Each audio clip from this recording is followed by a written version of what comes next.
네, 안녕하세요. 저는 오늘 마지막 텍스트 힙의 MC를 맡은 소설가 천설란이라고 합니다. 반갑습니다.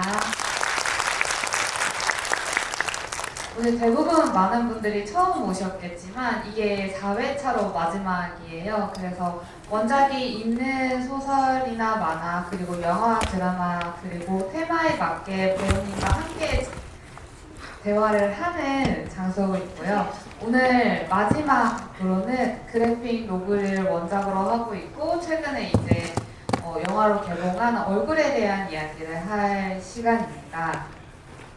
요즘에 대한민국에서 가장 핫한 키워드 두 개라고 하면 좀 그렇지만 두 가지의 이름들이 있죠. 하나가 두종쿠랑 박정민 배우님이신데요. 여쭤보니까 두종쿠를 모르시더라고요. 이게 바쁜 사람은 원래 뭐가 핫한지 잘 모르더라고요. 그래서 일단 이렇게 모시게 돼서 너무 영광이고요. 요즘에 어떻게 지내시는지 근황 먼저 여쭤보겠습니다. 별다른 거. 우선 인사부터 드리겠습니다. 저는 정민입니다. 근황이라고 할 거는 지금 라이브 파이라는 공연을 매일매일 하고 있고요. 매일매일은 아니겠지만 일주일에 4번 정도 하고 있고요. 쉬는 날에는 출판사 출근해서 일을 하고 있고 그게 답니다. 너무 바쁘신 것 같은데요? 그렇죠. 네. 네. 바쁜데 막상 또 일하는 시간은 총량을 계산해 보면 그렇게 열심히 일을 하지는 않은 것 같고 공연도 사실 2시간 하는 거잖아요. 2시간을 하기 위해서 그 전에 한 6시간을 몸 풀고 긴장하고 쓸데없는 생각하다가 보내는 거라 사실상 뭐 바쁘지는 또 최근에 또 영화가 개봉한 지 그렇게 오래되지는 않았잖아요. 그러면 GV 행사도 굉장히 많으셨을 텐데 네. 오늘 또 이 자리에 함께 해주셔서 너무 영광이고 출연을 결심하게 된 계기가 있으신가요? 뭐 이런 말씀 뭐 하겠지만 작가님이 부르셔서 왔습니다. 여러분 제가 불렀습니다. 네, 일단 저희 오늘은 작품에 대한 얘기를 나누고 오늘 테마 수행하는 나에 대한 이야기를 나눌 건데요. 여러분 다들 보셨겠죠? 영화 얼굴. 제가 방심하고 틀었다가 정말 충격을 받은 영화인데요. 그리고 최근에 이제 배우님은 핫하게 했던 청룡영화제 영상도 이제 최근에 보고 영화 얼굴을 보면서 느꼈던 가장 큰 지점은 이런 단어가 조금 그렇긴 하지만 배우님이 진짜 눈알 연기를 잘하시는구나. 무슨 소리예요? 눈빛으로 압도하는 무언가가 정말로 살아있음을 느끼게 했어요. 왜냐하면 그 전에 제가 예전에도 말씀드렸지만 저는 파수꾼이라는 역할에서 했던 연기를 정말 좋아하는데 그때도 그렇고 그냥 뭔가 눈빛으로 화제가 되는 것들이 참 많은 배우시구나. 이게 되게 배우로서 좋은 힘을 갖고 있다라는 생각이 좀 들었었거든요. 뭐 그렇게 말씀해 주시면 감사한 일인데 사실 저는 그렇게 생각해 본 적은 단 한 번도 없어요. 눈빛이라는 키워드는 사실 저한테는 일종의 컴플렉스 같은 거였어요. 정말 그 눈빛으로 유명한 배우들이 많이 있잖아요. 예를 들어서 파수꾼 같은 경우도 사실상은 이재훈이라는 배우의 그 순간순간마다 변하는 그 눈빛이 주는 감정들의 변화에서 관객들이 굉장히 놀라움을 느끼실 거고 여러모로 그런 저런 눈빛을 갖는 사람은 대체 어떤 삶을 살았길래 저런 눈빛을 장착하고 있을까라는 생각을 하면서 지냈던 배우라 그렇게 말씀해 주시는 게 굉장히 감사하면서도 제 개인적으로는 그게 납득은 안 돼요. 근데 이번 얼굴에서는 배우님의 그 눈 연기를 빼놓을 수 없잖아요. 다들 공감하지 않으시나요? 저는 보면서 이분의 이런 연기를 볼 수 있다는 게 너무 감사했고 예전에 한번 기억하실지는 모르겠지만 저희가 이제 출판사로 만났을 때 배우님이 제가 이것저것 하는 것에 있어서 아니 그냥 글만 쓰세요라고 하셨던 적이 있어요. 그래서 영화를 보고 딱 제가 느낀 소감은 배우님을 출판계에서 퇴출시켜야겠다. 다시 영화만 주구장창 찍으시도록 해야겠다라는 생각이 들 정도로 너무 압도적인 거고요. 그 영화에 대한 얘기를 조금 더 해볼게요. 이번에 얼굴은 연상호 감독님의 그래픽 노블이 원작이잖아요. 배우로서 시나리오를 읽었을 때와 출판인으로서 책을 볼 때 작품을 보는 눈이 조금 다르시나요? 그리고 이 시나리오를 받았을 때 해야겠다라고 마음을 먹게 된 이유가 있으신가요? 저는 출판사에서 작가님들의 어떤 글을 보는 것과 배우로서 어떤 시나리오를 받아서 읽을 때랑 뭐 크게 느낌을 다르지는 않은 것 같아요. 그냥 그 글의 형태가 다를 뿐이지 이 글은 충분히 이야기를 해볼 만한 가치가 있는 것이다 라는 생각이 드는 것은 사실상 느낌인 거잖아요. 저는 보통 느낌에 의해서 좀 선택을 하는 안 좋은 버릇을 갖고 있는 배우라. 근데 그런 좋은 느낌을 주는 글들은 다 공통적으로 작가의 어떤 이야기, 작가가 하고 싶은 말들이 굉장히 명확하게 들어가 있는 것 같다는 느낌을 받아서 보통 그렇게 좀 다른 것 같지는 않고 이 시나리오를 받았을 때는 해야 되겠다라는 마음을 가진 건 사실 시나리오를 보고 그런 건 아니었어요.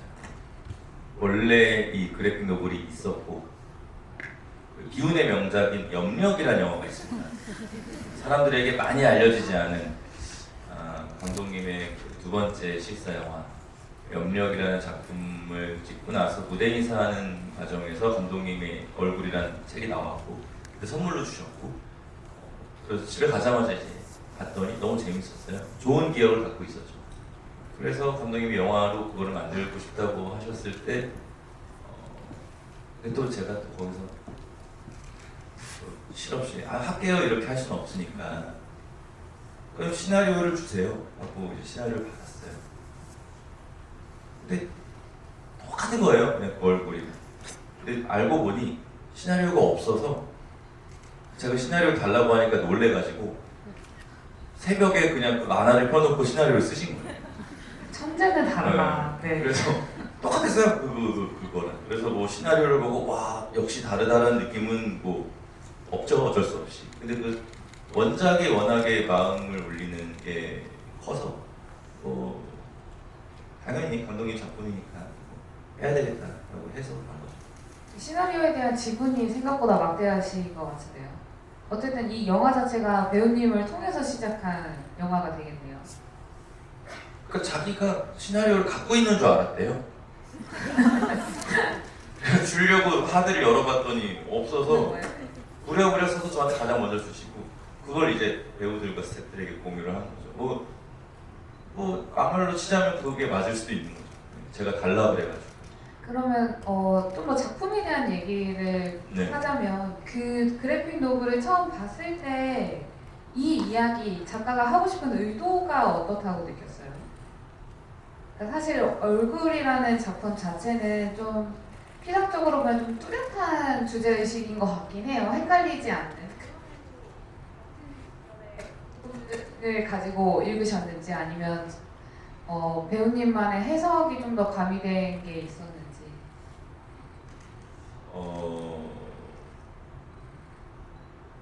저는 이 시나리오를 이 만화를 보고 그러니까 이제 보통 이 영화를 보신 관객분들도 그 이야기를 많이 하시죠. 그 어떤 아름다움과 추함의 경계가 무엇인가? 과연 아름다운 것은 무엇이고 추한 것은 무엇인가? 그리고 마지막에 나오는 그 사진이 많은 이야기를 해주기도 하죠. 그 정도의 마음으로 제가 좀 읽었던 것 같아요. 그 만화를 볼 때도 시나리오를 볼 때도 그리고 연상호 감독님의 작품을 제가 몇 번 출연을 했고 제가 거절한 시나리오도 있으니까 참 감독님의 시나리오를 꽤 많이 본 편인데 감독님의 시나리오에는 늘 본인이 하고 싶은 말이 정확하게 있거든요. 그리고 그것이 굉장히 삐뚤어져 있어요. 그러니까 사회를 보는 이 시선이 굉장히 비뚤어져 있다. 좋은 의미로. 네. 그래서 충분히 항상 해야 할 만한 이야기들을 하고 있는 감독님이다라는 생각은 있었는데, 제가 이번 영화에서 좀 놀랐던 건 방금 말씀드렸던 것처럼 저는 이 영화를 아름다움과 중앙, 그 사이에 어딘가, 그리고 사람들의 인식과 편견, 이런 거에 대한 이야기로 저는 좀 생각하고 있었는데, 감독님께서 원래 그런 사람이 아닌데 갑자기 그런 얘기를 배우들한테 하셨어요. 이 시나리오를 자기가 쓰기 시작한 가장 큰 이유는 1970년대에 성장 위주의 발전, 성장 위주의 그 발전을 도모하던 이 국가가 과연 무엇을 놓치고 있었는가, 무엇을 버리고 우리가 여기까지 왔는가. 그럼 이 시대에 우리는 그 시대를 회상하면서 무엇을 기려야 하는가 라는 마음으로 시나리오를 썼다는 거예요. 제가 이 사람 생각보다 더 거북적으로 영화를 만들고 있었구나 라는 좀 놀라운 마음을 느꼈었어요. 그래, 이게 결국에는 이 영화를 보면 사람들이 아름다움과 추함에 대해서 많은 이야기들을 하시겠지만, 그래, 내가 살아보지 못했던 그 과거에 누군가의 엄마, 누군가의 아빠, 누군가의 누나와 동생은 그 나라를 위해서 자기의 어떤 것들을 많이 버렸을 것이고, 그것들을 미처 국가에게 감사하다는 그 말을 듣지 못한 채 응당 그래야 한다라고 생각하고 여기까지 왔을 수도 있겠다. 네. 전 그 마음이 되게 갸륵했어요. 이 영화를 처음 시작. 그래서 제가 이 영화에 조금 더 열심히 해야 되겠다라고 생각한 워딩이기도 했어요. 이 얘기를 들으니까 제가 사실 영화를 다 보고 나서 2번 정도 더 봤거든요. 제일 궁금했던 건 사실 결말에서 사진이 꼭 나왔어야 했을까라는 생각이었어요. 저는 사실 나오지 않을 줄 알았어요. 저는 원작을 더 나중에 봤거든요. 그래서 영화를 볼 때에는 그 영희라는 인물의 얼굴이 끝까지 나오지 않겠다라는 생각을 했던 이유 중에 하나가, 그 영화에서의 결말 전까지 그 관객과, 이걸 보고 있는 관객과 그 다음에 영규와 동화는 똑같은 입장이에요. 유일하게 영희의 얼굴을 몰라요. 그래서 유일하게 영희가 하는 모든 행동들을 외적인 기준에 맞추지 않고 그 행동의 중심을 두고 그 영희를 기리고 그의 어떤 정의로움이나 선함을 쫓아하나요. 근데 마지막에 그 얼굴이 딱 나온 순간 세상이 갖고 있는 미의 기준을 관객에게 밀어버리는 느낌이 나는 거예요. 왜냐면 우리는 그 순간에 이 사람이 어떠한 행동을 했는지 1시간 반 동안 영화 내내 보여준 것과 상관없이 본능적으로 정말로 못생겼나? 이게 못생긴 얼굴인가에만 집중을 하게 되는 거예요. 그 앞에 행위들을 잊고. 그래서 이 마지막에 이 보여진 얼굴에 대한 감상을 나는 해버린 것이, 내가 평범하게 생겼네 라고 평가를 해버린 것이 나 스스로도 이 영화에 대한 뭐랄까 그 다른 인물들이 되어버린 느낌이 들었고, 그래서 시나리오를 받았을 때도 마지막에 그 얼굴을 보고 울잖아요, 아들이 많이. 그때 그 배우님의 해석은 어떤 방향이었나요?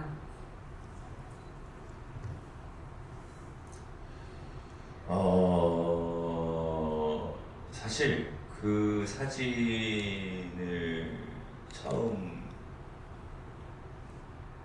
그러니까 약간 이건 해석의 여지는 아니었어요. 연기하는 입장에서 어쨌든 이 어머니라는 내가 보지 못했던 어떤 사람에 대한 어떤 험담들을 계속 듣고 이제 일을 추적을 하고,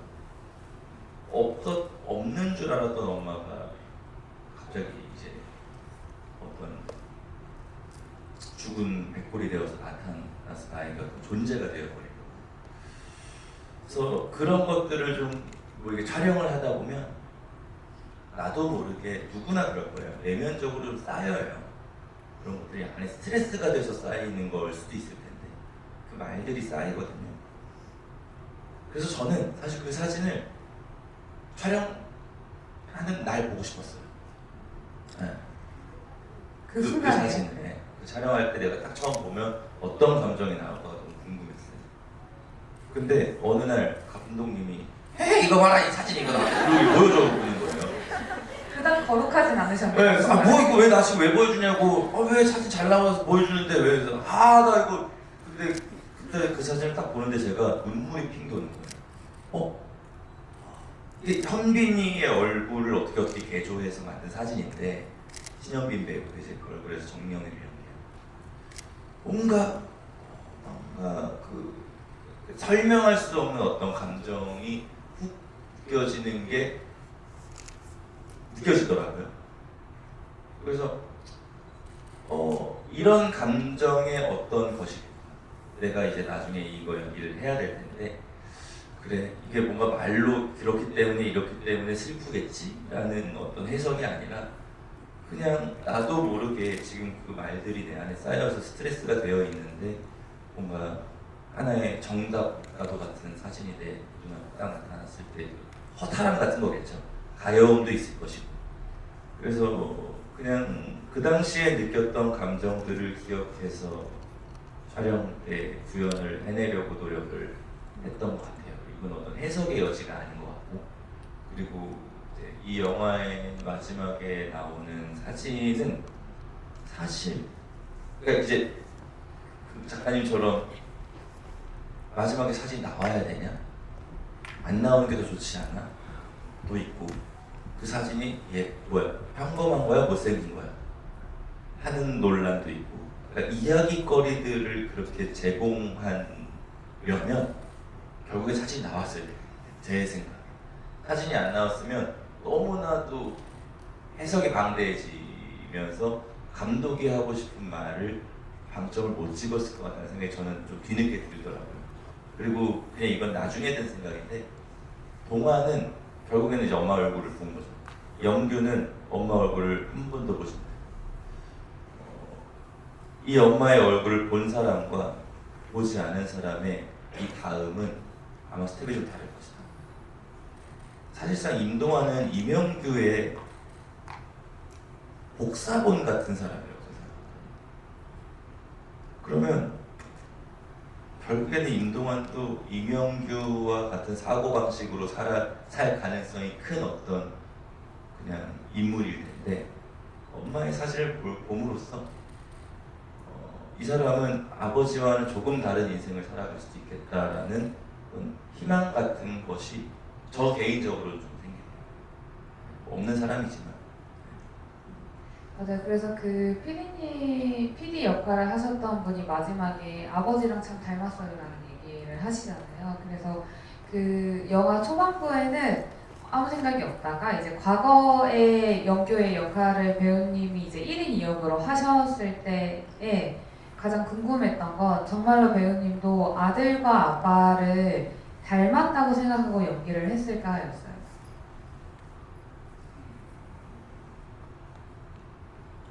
그러진 않았던 것 같아요. 이명규는 이명규로서의 목적성이 따로 있고 임동환은 임동환으로서의 어떤 목적성이 따로 있기 때문에 그걸 뭘 함께 연기하겠다라고 생각하고 하진 않았던 것 같은데 그냥 이 선택 한 배우가 아버지와 아들을 연기하겠다라고 그냥 애초에 처음에는 저의 욕망 어린 선택, 눈에 띄고 싶은 어떤 배우의 욕망, 습성이 나중에는 그게 한 사람의 마치 닮은 듯 표현이 되는 아버지와 아들 연기한 것이 영화적으로는 방금 작가님 말씀하신 것처럼 그런 어떤 의도성을 취할 수 있는 꽤 근사한 선택이었을 수 있겠다. 생각은 추후에 들었죠. 그럼 혹시 영화 촬영을 하면서 어떤 장면이 가장 기억에 남나요?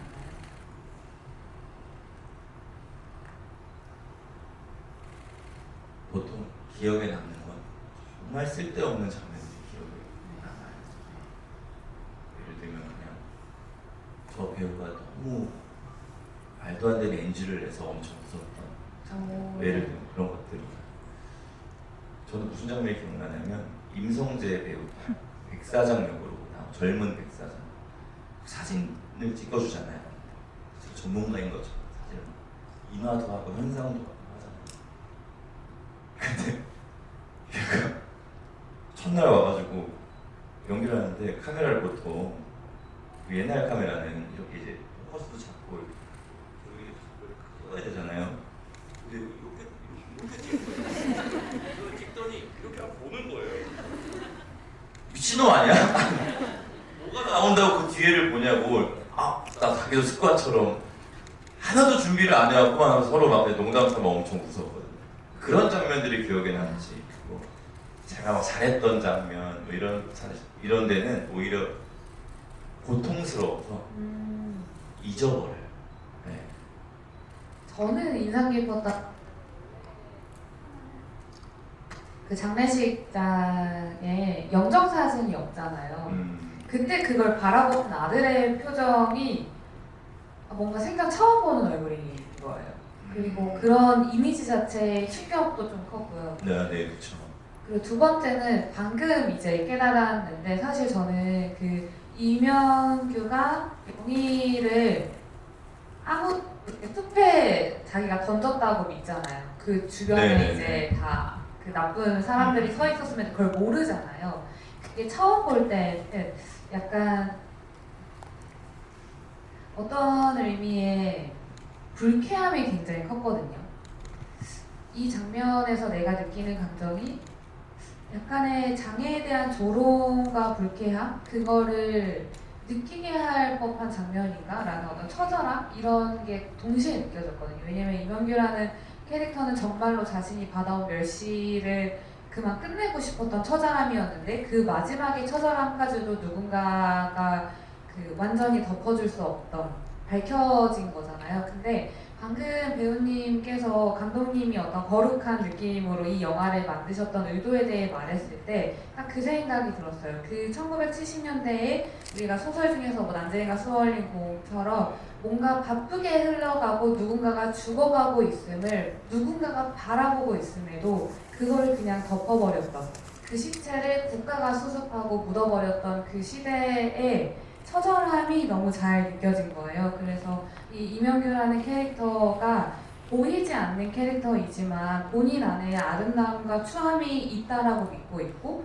사실 근데 그 기준은 내 안에 있는 게 아니라 타인들의 말을 통해 만든 기준이잖아요. 그래서 이게 되게 종합적으로 그 시대에 우리나라의 많은 사람들의 삶의 기준이 내 안에 있지 않고 정말로 보고 있지만 보지 않은 상태에서 시대에 어떤 치여서 뭔가 억울하게 살아감을 느끼게 하는 장면이었다라는 생각이 딱 들면서 제 그 유일하게 남아있던 이 장면이 왜 이렇게 불쾌하지가 딱 맞춰졌어요. 퍼즐이. 그래서 개봉할 때 GV를 한번 해주시지. 저 GV 잘하는데. 너무 늦었네. 10,000명 정도 더 보시지 않았을까 이런 워딩이 있었습니다. 여러분 잘 써주세요. 저 종종 GV 합니다. 네. 그러면은 마지막 질문으로 이번 역할을 통해서 혹시 배우님이 마주본 자신의 낯선 얼굴이 있으신가요? 뭐 낯설다라기보다는 어떤 순간이 있었는데 놀랍게도 방금 그 장면이에요. 그 영희를 숲에 던지는 장면에서 저희가 진짜 시간 돈도 없고 시간도 없고 여건도 안 좋고 막 그 산도 그 돈이 많았으면 더 깊숙한 데로 들어갈 수 있는 것을 진짜 그 동네 야산 얕은 데 가가지고 찍은 거예요. 진짜 깊은 산 속인 것처럼. 근데 거기서 뭔가 저도 이제 깊은 산 속에 버린 것처럼 연기를 해야 되고 하잖아요. 근데 저는 보통 연기를 하는 걸 할 때 내 감정의 모든 것을 보여주는 것을 조금 부끄러워해요. 그러니까 과장되는 것에 있어서 약간 뭐랄까요? 덮어놓고 과장은 안 좋다. 편견이 좀 있어요. 근데 제가 그때 그 정명이를 숲에다 던지는 그 표정을 이제 짓는데 내가 한 번도 보지 못했던 그 과장을 두려워하는 박정민이라는 배우가 이런 표정을 나도 모르게 이 장면에서 짓는, 이건 아마 반반인 것 같아요. 하나는 그래픽 노블에 그 순간의 표정이 굉장히 과장되어 있어요. 근데 제가 그 표정을 아마 무의식적으로 떠올린 것 같아요. 그때 그 연기를 할 때 그 만화를 떠올린 기억은 별로 없거든요. 나중에 좀 맞춰진 거죠. 그렇다면 내가 그 상황에서 눈이 보이지 않는 사람을 연기한다고 최선을 다해서 눈이 아닌 어떤 것을 연기를 하려고 하다 보니 그런 과장된 표정이 나올 수도 있구나 라는, 그냥 그걸 내가 내 몸이 완전히 거부하지는 않는구나 라는 거를 발견했던 그 순간이 제 개인적으로는 좀 고무적인 순간이었었어요. 그래서 제가 좋아하는 장면들이 몇 개 있어요. 장례식장 말씀하신 것처럼 그 장례식장 시퀀스는 제가 굉장히 좋아하는 시퀀스고, 그 시장통에서 백사장이랑 이야기하고 이런 것들도 제가 되게 좋아하는 장면 중에 하나인데, 그냥 어떤 얼굴이 제일 좋아요? 이 영화에서? 라고 하면 저는 그냥 무심결에 가장 먼저 생각나는 표정은 그 순간의 표정과 얼굴이에요. 그건 아마 저한테 또 다른 어떤 용기를 준 얼굴이어서 그렇지 않을까라는, 그냥 제 자신 혼자 추측하는 바죠. 그거 약간 그런 거겠죠. 글을 쓰다가 어느 순간 몰입이 확 됐을 때 내가 전혀 쓴 기억이 없는 문장이 나올 때 느낌과 비슷하겠죠. 그런 문장을 써본 적이 없어서 잘 모르겠어요. 그 엄청난 짜릿함. 비슷하겠죠. 네. 어떤 몰입을 했다는 거니까요. 아니, 이런 얘기를 듣다 보면 참 그 배우님이 이 역할에 굉장히 충실하게 수행했던 배우로서의 어떤 얼굴일 것 같은 게 딱 그 얼굴인데요. 이제 다음 타이틀로 넘어가기 전에 저는 이제 이 영화를 보면서 가장 많이 느꼈던 것이 뭐냐면, 모두가 보고 있지만 아무도 보고 있지 않다라는 문장이었던 것 같아요. 특히 그 영규라는 캐릭터 자체가 시각장애가 있다고 나오지만 사실 그도 카메라에 눈이 나오잖아요. 그래서 이 영화를 통틀어서 눈이 나오지 않는 캐릭터는 영희뿐인 거예요. 그러니까 결국에는 보고 있는 눈이 나오는 모든 캐릭터들은 아무것도 보고 있지 않고 영희만이 진실로서 무언가를 계속 행했고 영희만이 세상을 올곧게 바라보고 있었구나. 그래서 그녀에게 일관되게 되었던 못생겼어 였잖아요. 그냥 거두절미하고 그냥 영희는 못생겼어 라고 똑같은 평이 나오는 걸 보면서 저게 사람들은 어떤 상황에 따라서 그 연규마저도 그 어떤 사장 앞에서나 손님 앞에서나 누군가의 앞에서 표정이 바뀌잖아요. 근데 영희는 표정이 끝까지 나오지 않았고, 그래서 못생겼다라는 표정은 일관된 표정을 지었던 사람이구나. 상황에 따라서 표정이 바뀌지 않고 자신이 옳다고 믿고 있는 거를 묵묵히 걸어나갔던 캐릭터였다라는 생각이 들면서 동시에 그 캐릭터의 말미가 되게 좋지 않다라는 것까지 확인을 했을 때 우리가 살아간다는 거, 수행한다라는 거는 결국에 여러 개의 가면을 쓰고 그때에 맞게 맞는 표정을 지어야 하는 게 답인 걸까라는 좀 혼란도 같이 오더라고요. 그런 의미로 저에게 이 영화가 이 얼굴이라는 영화가 주는 의미가 굉장히 컸었고, 그 안에서 박정민 배우의 연기도 굉장히 인상 깊어서 너무 좋았는데요. 이제는 우리가 오늘의 타이틀 수행하는 나라는 얘기를 해볼까 하는데, 배우님은 그 직업도 누군가를 수행하는 일인데 현실에서는 저희 이제 출판사 대표로도 활동을 하고 있으시잖아요. 그래서 배우로서의 역할도 하고 출판사의 역할도 하는데, 이게 사실 경중을 따질 수는 없는 일이기는 하지만 겪어보니 어느 쪽이 더 힘드신가요? 출판사요. 정확하시네요. 네, 출판사 훨씬 힘들어요. 근데 그 이유 중에서는 그런 게 있겠죠. 늘 해왔던 것과 새로운 것에 도전하는 것의 차이가 가장 크겠죠. 그렇죠.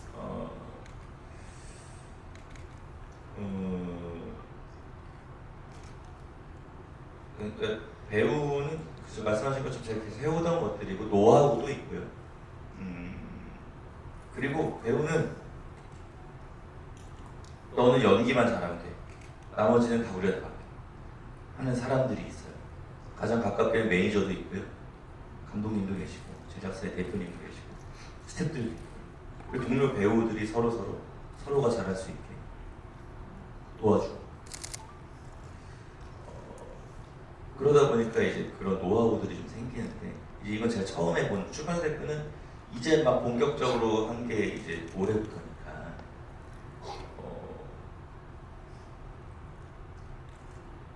저의 어떤 모자람을 많이 느끼죠. 이게 누군가를 관리해 줘야 하는 것도 있고 책도 관리를 해야 되고 사람도 관리를 해야 되고 근데 그 종수는 늘어나고 근데 저의 시간과 에너지는 한정돼요. 그러니까 이게 이제 조금씩 이게 많이 어려운 거구나라는 걸 열정과 재미만으로 갈 수 있는 건 아니구나. 네, 물론 그게 가장 필요하겠지만 그래서 그런 부분에서 제가 많이 모자람을 느끼고 그래서 결국에는 이것도 사람이 필요하다. 그래서 지금 사람을 몇 분 뽑았죠.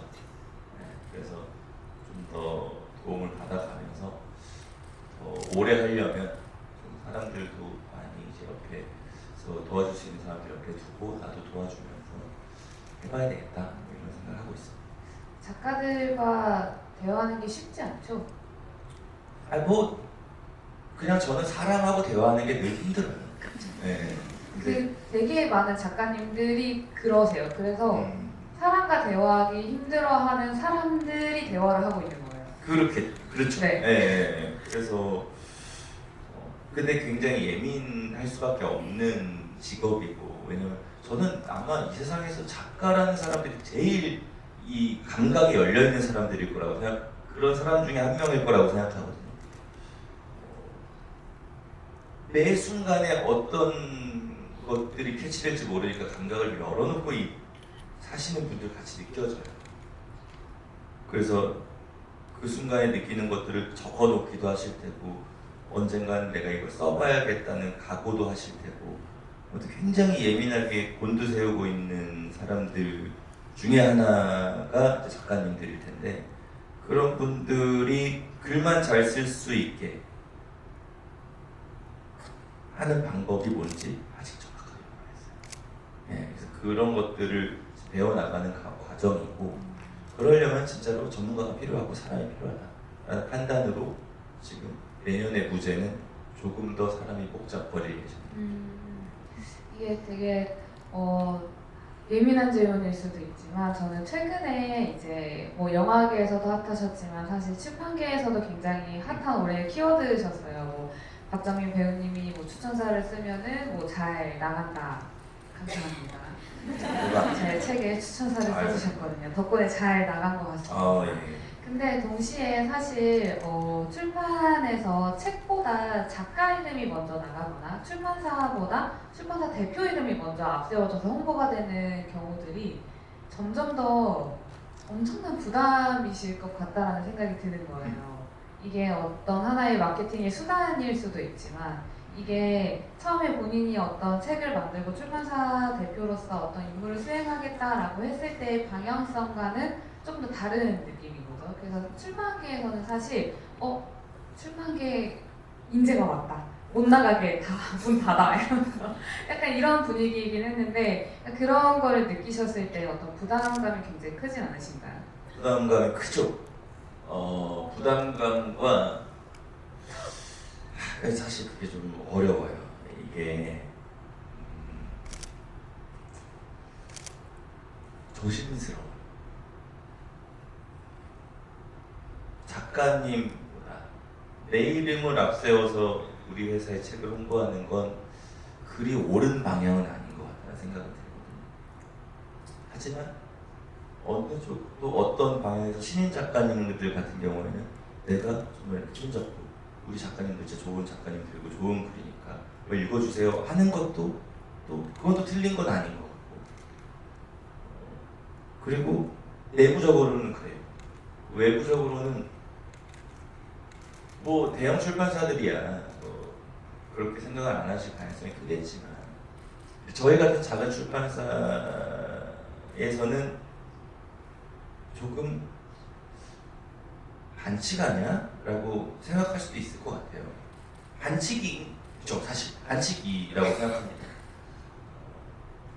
그럼에도 불구하고 제가 그 반칙을 쓸 수밖에 없는 건 나를 믿고 우리에게 글을 보내준 우리 작가님들을 위해서 제 이름을 앞세워서 이제 홍보를 하고 있는 건데, 그래서 제가 다 그렇게 할 수는 없지만 어떤 협업이나 뭐 이런 것들이 들어오면 굉장히 오래 고민을 해요.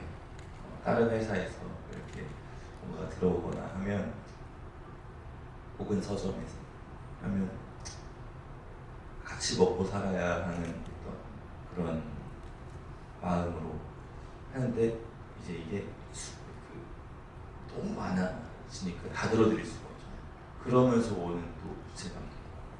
그래서 이건 해결할 수 없는 어려움이라서 제가 이제 뚝심을 갖고 이 일을 얼마나 진정성 있게 오래 하느냐로 보여드리는 것밖에는 이제 같이 이렇게 출판계에 계시는 분들께 뭔가 인정을 받을 수 있는 방법이 아닌가라는 생각을 하죠. 근데 제가 그래도 저도 출판에서 한 7년 정도 일했거든요. 데뷔한 지 7년이 됐는데, 제가 드릴 수 있는 얄팍한 답은 고민하지 않고 즐기시는 게 좋을 것 같아요. 왜냐하면 출판 시장은 너무 작아요. 그래서 사실 그 안에서 책을 원래 읽던 독자분들은 누가 추천을 했고 어떤 출판사에서 나왔고는 이제 크게 상관하지 않고 그냥 좋은 책이네 라고 하면 이제 읽는 이제 독자층이 있다라고 한다면, 지금 이제 대표님께서 하시는 일들은 출판계에 없는 독자들, 출판에 딱히 관심이 없거나 책을 많이 읽지 않던 사람들이 이 사람이 출판사를 냈다고, 이 사람이 책을 추천했다고 라는 어떤 그 절대적인 숫자를 늘리는 일을 해주시는 것 같거든요. 그래서 오히려 저희는 그런 출판계 안에서는 외부인이, 어떤 유명한 외부인이라든지 누군가가 이 책에 대한 얘기를 나눌 때 너무 신나는 거죠. 이 책에 대해 나눌 수 있는 사람들이 더 많이 늘어난다는 뜻이니까. 그런 의미로서 자신의 영향력을 넓게 펼치시는 건 전혀 두려워하거나 꺼리킬 필요가 없으실 것 같아요. 그렇게만 얘기해주면 너무 감사하죠. 네. 그럼 용기 낼 수 있죠, 그러면. 이렇게 자주 말할게요. 알겠습니다. 네. 네. 그러면 고민이 많아요. 아까 말씀하셨던 것 중에 좋은 시인 작가님을 함께 뭐 끌고 나간다, 누군가에게 소개시켜준다 이런 얘기를 하셨는데, 그 영화와 출판 두 영역은 이야기를 다룬다는 점에서는 같지만 산업의 논리에서는 전혀 다른 영역이잖아요. 그럼요. 네. 두 영역을 동시에 수행하면서 느낀 가장 큰 차이점이나 혹은 딜레마가 있으신가요? 그 방금 말씀하신 것처럼 출판 시장은 너무 작고요. 네, 시장이 너무 작아서 그게 가장 큰 차이인 것 같아요. 그러니까 이제 근데 저는 그렇게 생각해요. 어제 뭐 제가 도쿄에 가서 얘기한 거긴 한데,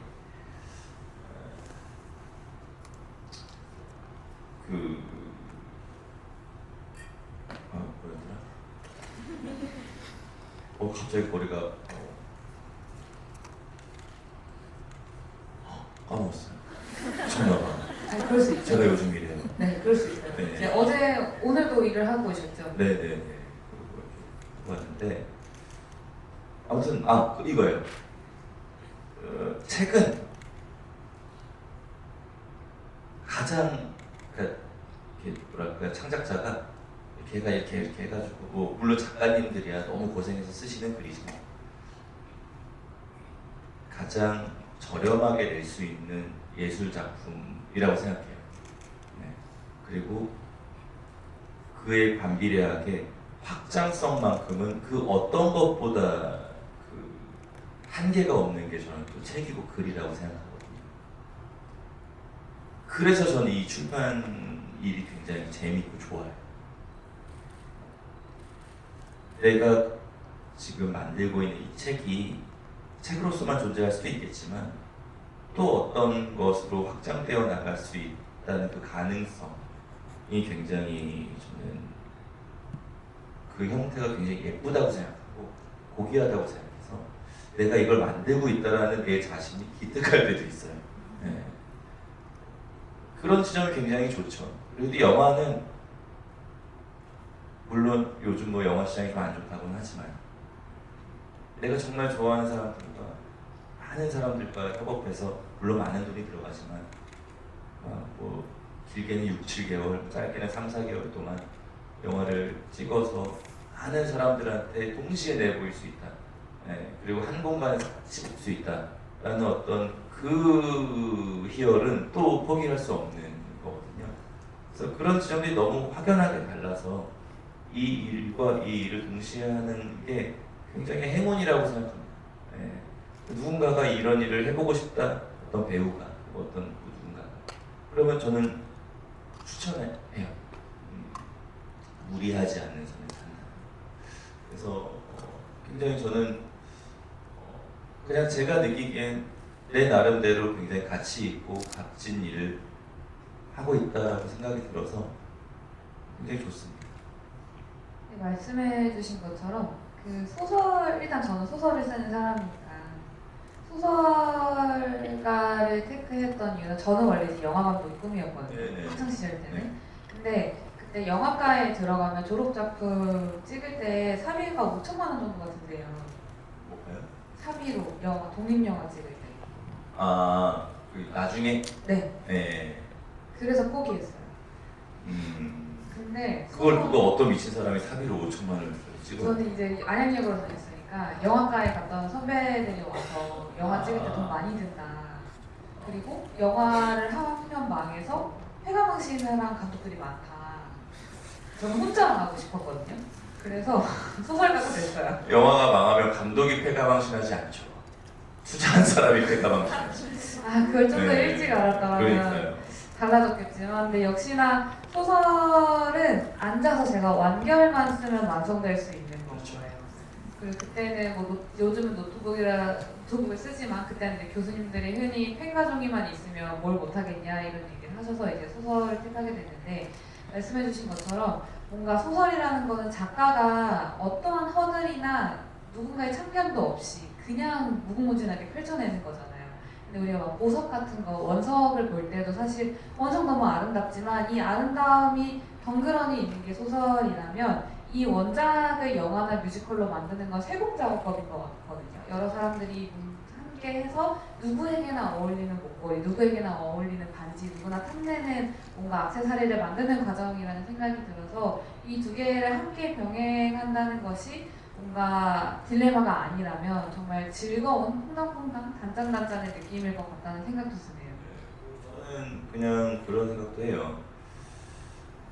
무제라는 회사를 비단 물론 이제 정체성은 영원히 출판사로 가져가겠지만 비단 출판사로만 남겨놓고 싶지도 않아요.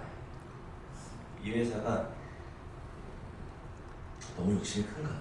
아니요, 욕망을 네, 분출하는 뭐 제작도 할 수 있는 거고 언젠가 제가 이제 공부가 된다, 혹은 뭐 전문가가 온다.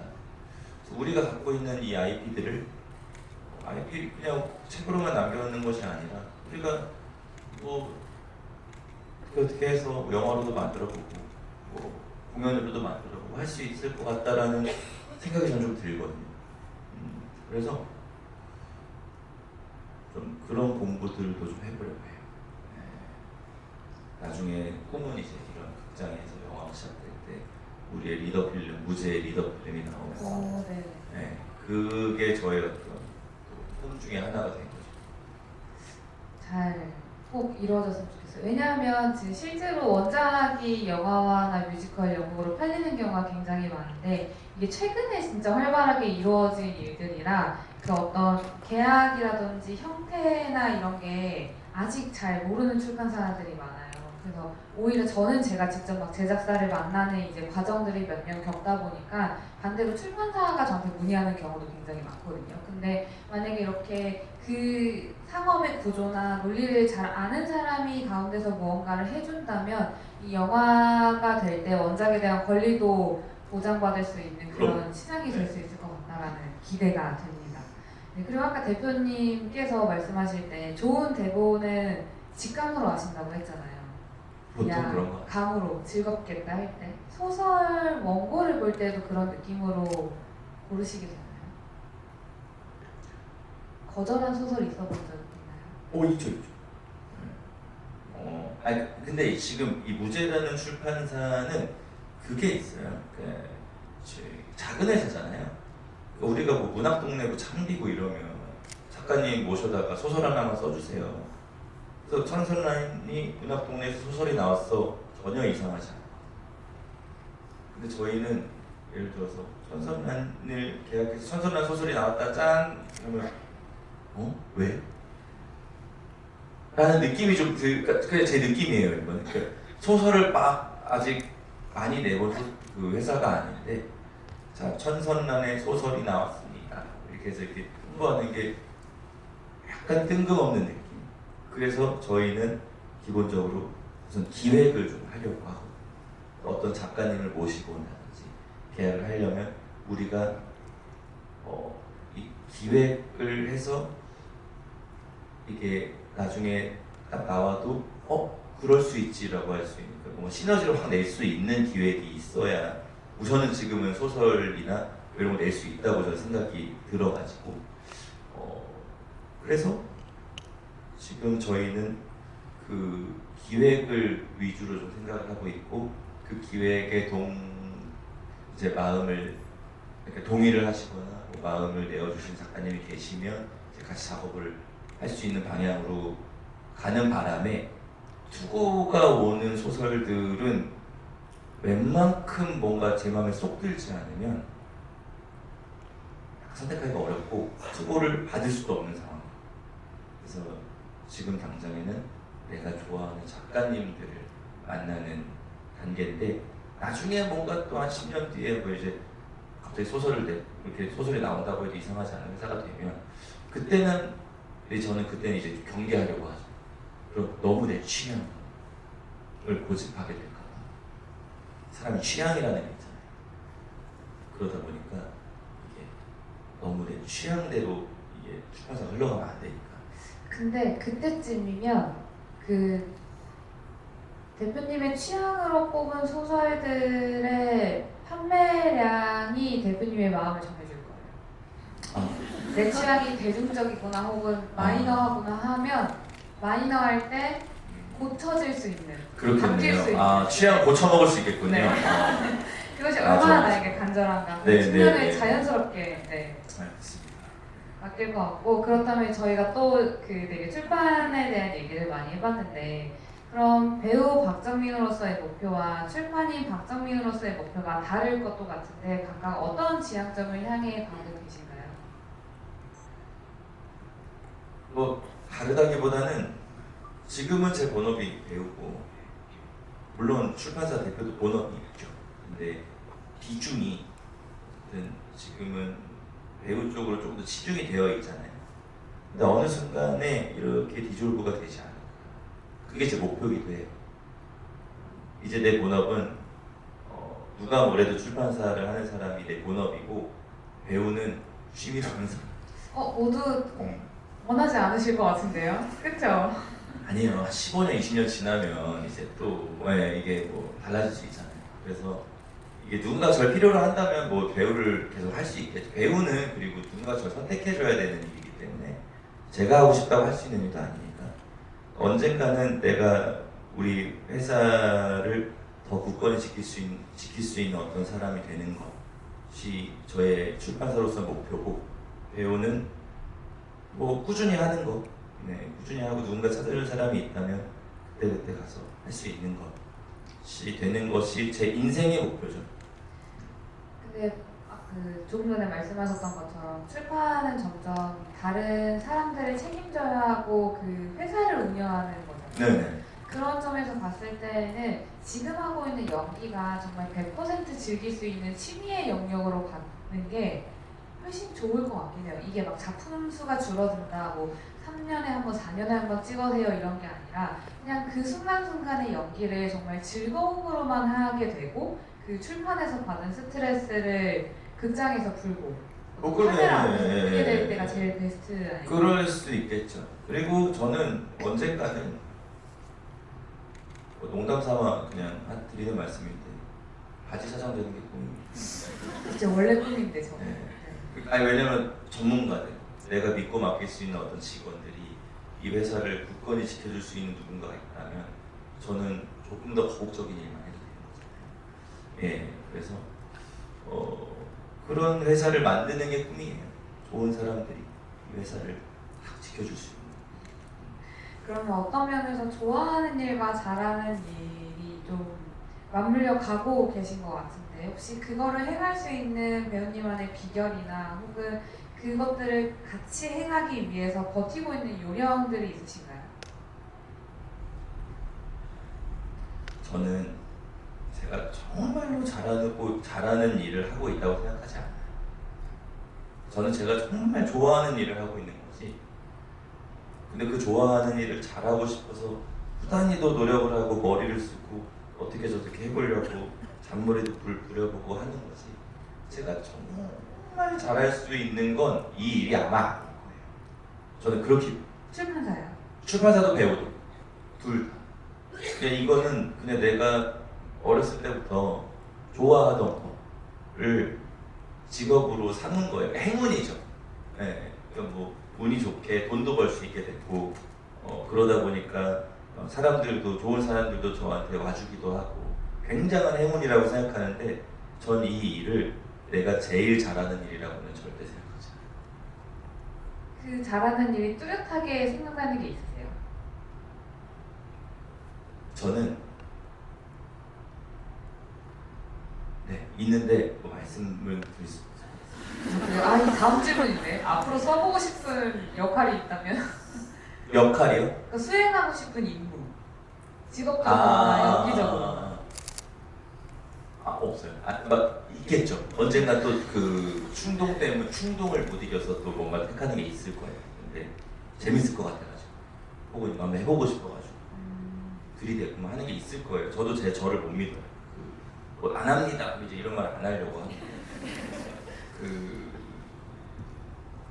근데 저는 제가 잘하는 일을 하고 있어요. 그걸 하면 아마 정말 잘할 텐데 생계 유지가 안 돼요. 너무 궁금해지는데요.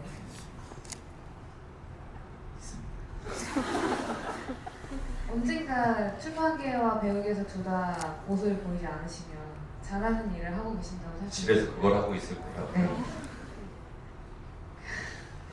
원래 마지막 질문이 그 앞으로 행하고 싶은 수행이었는데 우리가 알 수 없는 집에서 무언가 하는 그 임무를 수행하실 것 같네요, 그렇죠?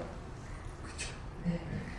그렇다면 저희 이제 독자의 질문으로 관객분들의 네, 질문으로 딱 시간이 맞아서 넘어가 보도록 하겠습니다. 저희가 사전에 미리 몇 개를 받아놔서 저희가 지금 사인을 해준 책이 3권밖에 없어요. 그래서 우선 3개의 질문을 먼저 드리고 시간이 조금 더 여유롭거나 더 추가하고 싶은 질문이 있으면 추가를 해보려고 하는데요. 자, 첫 번째 질문은 이거는 제가 사심으로 뽑았습니다. 천설란 작가님의 이 띄어쓰기를 잘 들었다. 멜로를 사랑하는 차세대 멜로 남주 박정민 배우님, 멜로를 사랑하시나요? 제가요? 네. 그렇다고 하죠. 네. 그렇다면 설란 작가님의 작품이 뮤지컬, 연극, 영화 등으로 재창조된다면 어떤 작품 속에 얼굴을 해보고 싶으신지 궁금합니다. 저는 이번에 제가 추천사 쓴 네. 아무도 오지 않는 곳. 아무도 오지 않는 곳에서의 첫 첫 번째. 번째 네. 제가 네. 제가 그 이름을 제가 항상 기억 못해서 저는 정말 좀 절절하게 읽었거든요. 그래서 가져가세요. 네? 가져가세요. 뭘 가져가요? 그 출판사에서 뭔가를 다 만들고 싶으시다고 하셨잖아요. 네네네. 가져가서 좀. 그 출판사랑 합의된 거예요? 허블은 네. 제가 좀 떡떡거려도 그래요? 네. 그래요? 청계사랑 나왔던 출판사여서 괜찮을 것 같아요. 그래요? 네. 알겠습니다. 그럼 좀 고민 한번 해볼게요. 저는 정말 재밌게 읽었어요. 네. 네, 그래. 그렇지. 좀비물이라는 것이 우리가 알고 있는 월드워치나 뭐 부산행이나 꼭 그런 것만 좀비물이라고 할 수 없고 오히려 이런 좀비물이 오히려 사람들에게 이제는 좀 더 마음을 울리게 할 수 있는 부분들이지 않을까. 그러니까 항상 좀비라는 소재는 어떤 정말 어떤 사회의 어떤 민낯 뭐 이런 것들을 이렇게 들춰내기 위해서 사용됐던 경우가 굉장히 많은 것 같은데, 그치. 마음이라는 것도 충분히 좀비라는 소재로 드러낼 수 있지라는 거를 제가 느껴가지고 탐납니다. 너무 이 질문 해주시면 감사합니다. 네, 제가 한번 열심히 출판사 대표님께 얘기를 해보겠습니다. 네. 두 번째 질문은요. 그 박정민 배우님은 예전 인터뷰에서 본인에 대한 기준이 높아서 만족을 할 수 없고 타인의 시선을 의식하지 않는다고 들었는데 그 영역이 업무적인 것에 하나인가요? 아니면 삶 전체에 해당되는지요? 작게라도 만족감을 느끼는 영역이 있는지 궁금합니다. 남들은 잘한다고 하는데 저는 동의하지 않는 거에 네. 대해서 이야기하는 본인의 거죠. 기준이 굉장히 높으신 편인 건가요? 그 상황에서 어떤 거요? 네? 타인의 시선을 의식하지 않는 네. 네. 그 영역이 업무적에서만 하나는 것인지 아니면 삶 전체의 태도가 남의 시선을 그닥 신경 쓰지 않는 저는 남의 시선을 엄청 신경 쓰는 사람. 남의 칭찬을 듣지 않고 남의 비난은 엄청 들어요. 네. 정말 귀 기울여 듣습니다. 나도 못한다고 하는 거에 대해서 내가 뭘 못할까에 대해서는 아주 구체적으로 들으려고 하는 사람이에요. 근데 그럼에도 휘둘리진 않으시는 거죠? 그러니까 보통 남의 비판을 귀담아 듣는 사람들은 다음 스텝을 두려워하거나 색다른 도전을 주저하기 마련이죠. 근데 그 배우님이 지금 저희와 1시간 동안 나눴을 때 얘기를 토대로 제가 느낀 배우님은 좀 더 도전하거나 무언가를 행할 때 되게 잘 동력을 발휘하신단 말이에요. 그러면 누군가가 나의 어떤 면을 별로라고 하고 비난하지만 그렇구나 하고 다음 스텝을 밟아간다는 느낌이 들어요. 그렇죠. 그러니까 저는 그런 거예요. 그러니까 비아냥은 듣지 않아요. 비아냥을 굳이 들을 필요는 없죠. 그 사람의 감정을 나한테 푸는 거에 있어서는 크게 들을 것이 없지만 정당한 비판들 있잖아요. 그런 것들을 듣고 다음 스텝에서 그러지 않으려고 노력하죠. 더 좋은 배우가 되기 위해서, 혹은 더 좋은 책을 내기 위해서, 그러려고 노력을 하죠. 그러니까 들어야 하는 것들은 충분히 들으려고 하고요. 그거에는 좀 휘둘려도 된다고도 생각합니다.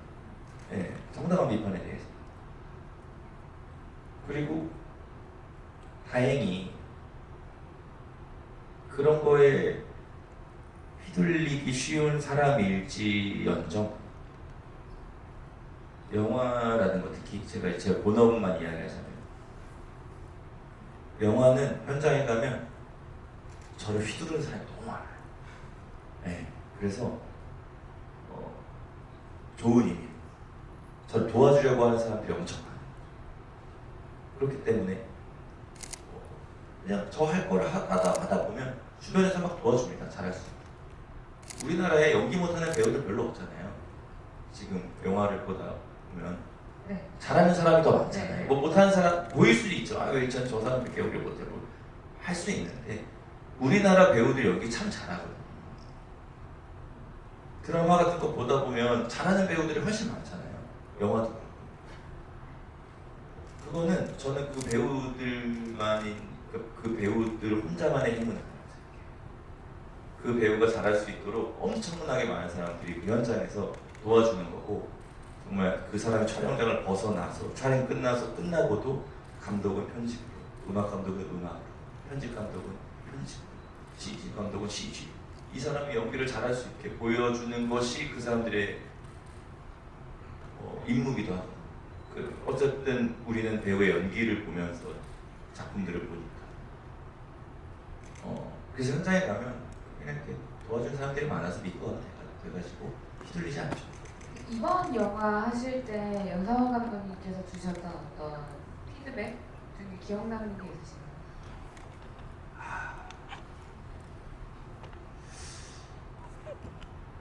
없었나요? 연상호 감독님은 네.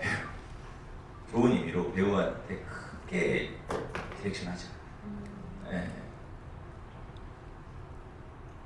알아서 잘하는 사람을 캐스팅하면 그게 자기 몫이다라고 생각을 하고 너무 막 어긋나서 벗어나지 않는 이상에는 더요. 예. 그리고 이제 배우들이 긴장하죠. 저 감독은 내가 조금 못하는 거에 대해서는 별로 말을 안 해줄 것이 뻔하니 내가 애저녁에 잘해야 되고 준비도 더 많이 해가야 되고 그러다 보니까 배우들끼리 현장에서 얘기도 많이 하고 제일 기억에 남는 건 그거죠. 가장 저한테 많이 하는 말. 왜 자꾸 한 번 더 하겠다고 해. 저는 한 번만 모르겠고 그냥 한 번만 더. 저는 이게 그냥 제 습관이에요. 아니 뭐 매테이크 그러는 건 아니고 중요한 씬이나 중요한 커트에서는 한 테이크를 더 드리는 것이 배우로서 감독이 편집실에 갔을 때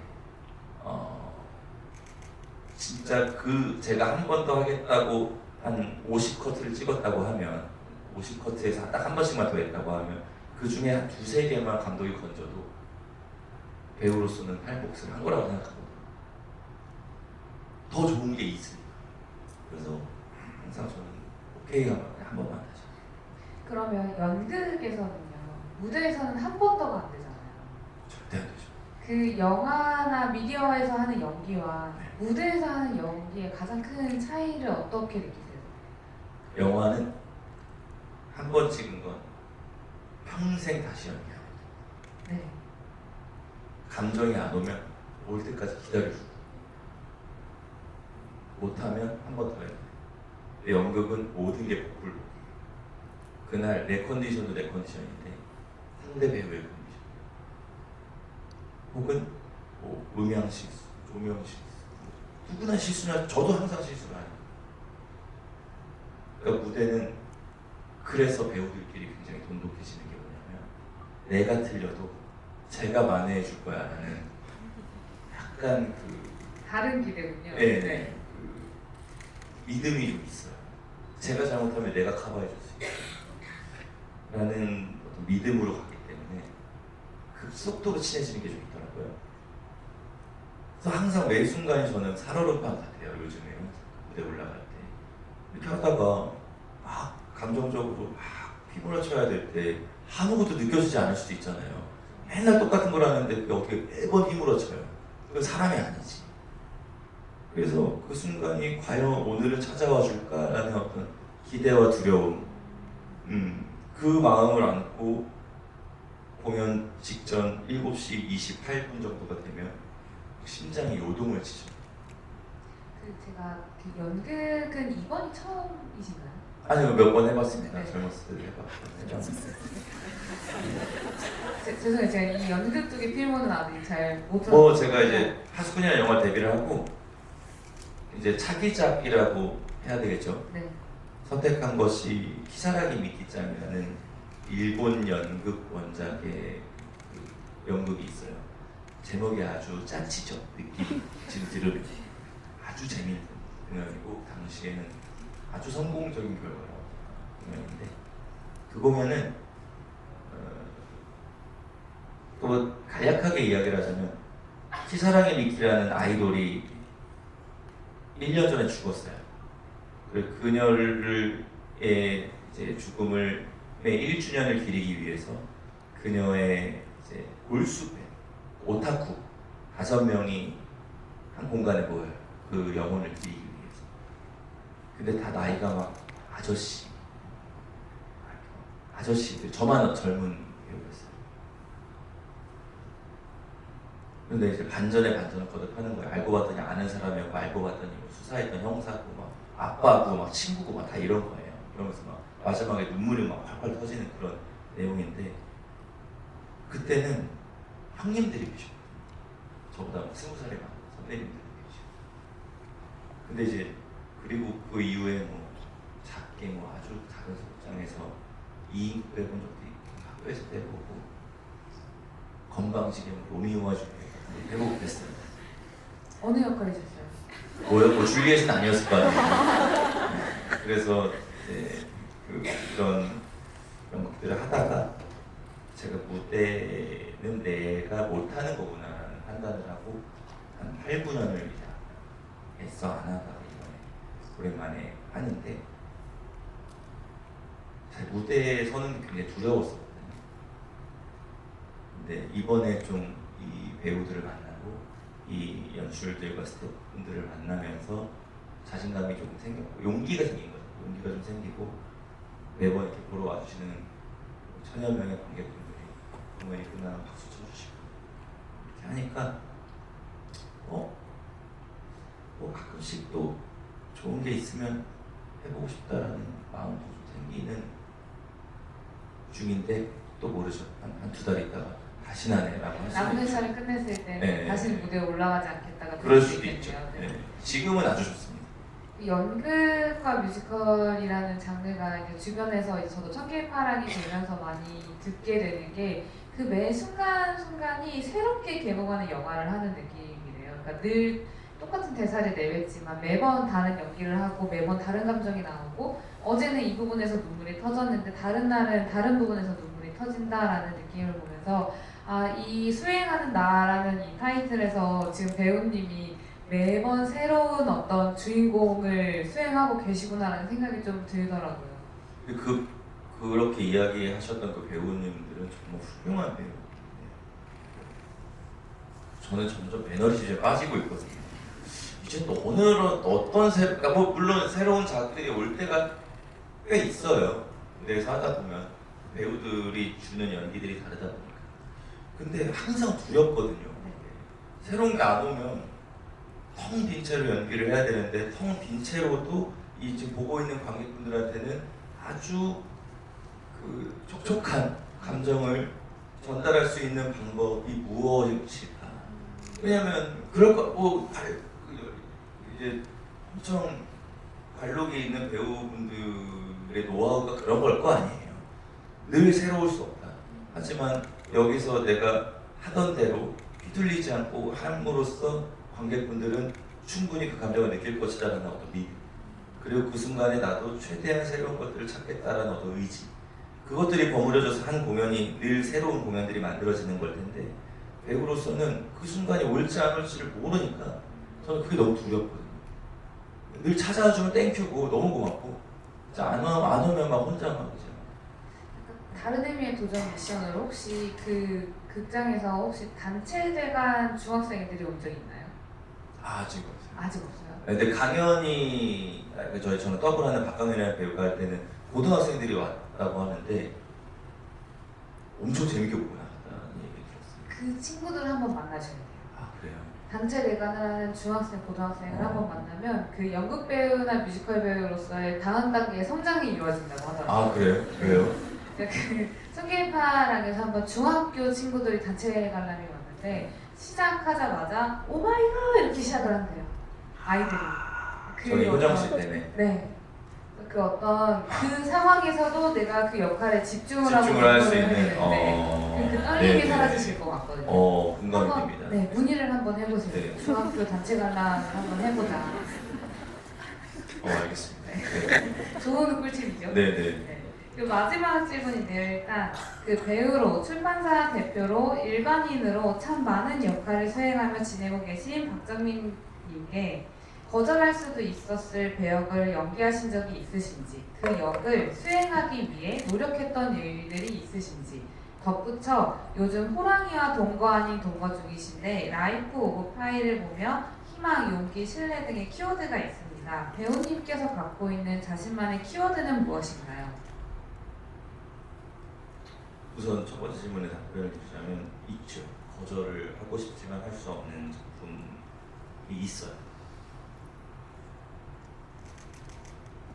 그럼에도 열심히 합니다. 뭐 그거는 저 이제 임무니까. 거절을 하고 싶은 기준은 어떤 기준이에요? 저는 개인적으로 가장 이제 그것은 내가 못할 것 같은 거. 아니 내가 나한테 이거 하라고 나 못할 것 같은데 한데 뭐 어떻게 해가지고 뭔가 마음이 통해서 참 열심히 해보겠습니다 라고 될 때가 덜어 있어요. 많지는 않아요. 근데 그럴 때도 최선을 다합니다. 그 아마 모든 배우들이 다 그러실 거예요. 그래서 못할 것 같은 것도 잘하는 것처럼 자신감 있게 하려고 노력을 하고, 그때도 많은 감독님들과 배우들이 도움을 주시죠. 사실 영화는 진짜 사람들이 모여서 만드는 거라 혼자 만드는 게 아니라고 저는 생각을 해서 네, 도움 받아서 하는 것 같고, 저에게 그 키워드 본인을 설명할 수 있는 키워드요. 그냥 삶인 것 같아요. 삶. 네. 궁금합니다. 제 삶이 어디로 어떻게 흘러가야 될지 궁금하고 두렵기도 하고 여러 가지 걱정도 들고 가끔씩은 뭐 희망이 생기기도 하고 하죠. 그 모든 키워드를 아우르는 것이 삶인 것 같아서 그냥 제 삶이 앞으로 어디를 향해서 갈지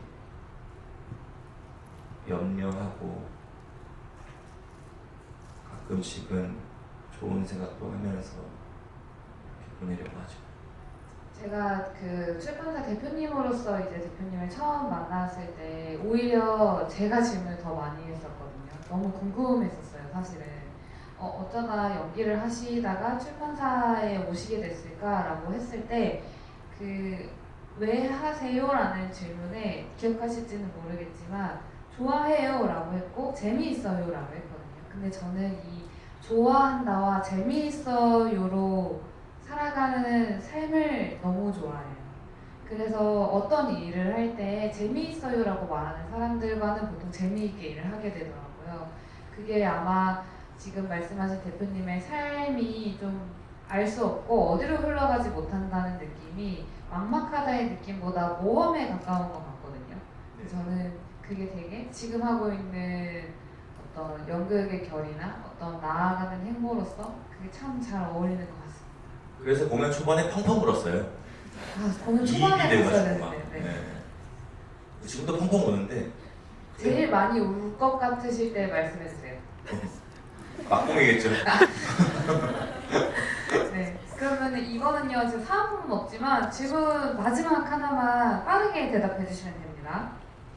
배우님 본인 얼굴에서 가장 마음에 드는 부위는 어딘가요? 얼굴에서요? 네. 진짜 없어요. 영혼이 끝나지 않을 수도 있어요. 이 부분은.